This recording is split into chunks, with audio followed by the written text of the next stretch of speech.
Nager, nager, nager encore. Le paysage est idyllique, le temps et la température de l'eau idéale à 20 degrés, la mer est d'huile. Mais eux, ils n'en profiteront pas. Leur obsession, nager, toujours nager. Entre l'île d'Aix et le continent, près de 9 km, c'est en contemplant la belle insulaire qu'un maître nageur de Châtelaillon a conçu ce défi. Quand on voit l'île, on a envie d'aller la rejoindre à la nage. 8 km, 800, quand on est sportif, on a envie de partir à l'aventure. Ils sont 43 à s'être lancé le pari et à prendre le départ. Bien sûr, d'excellents nageurs. Pas forcément en mer. Ils viennent rechercher ici une nouvelle dimension. Moi, j'ai toujours voulu faire une traversée d'un point à un autre. Voilà, c'est vraiment un défi, quoi.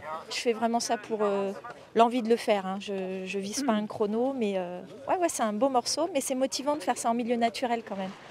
Une fois au milieu de l'océan, il faut garder le cap, arriver à se diriger et surtout tenir bon le rythme. Nager, nager, immuablement. À ce prix-là, quelques 2h20 plus tard, les premiers accostent sur la plage de Châtelaillon.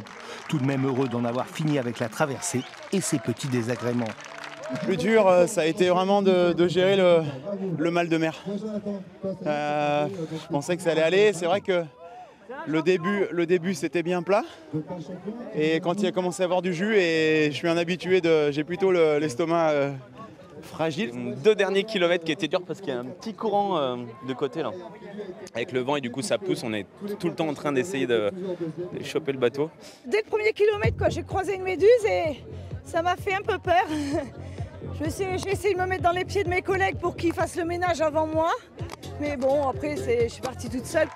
Mais au-delà du chrono et du classement, ce qui compte pour tous, c'est d'avoir réussi le pari, la satisfaction de se dire tout simplement « un jour, je l'ai fait ».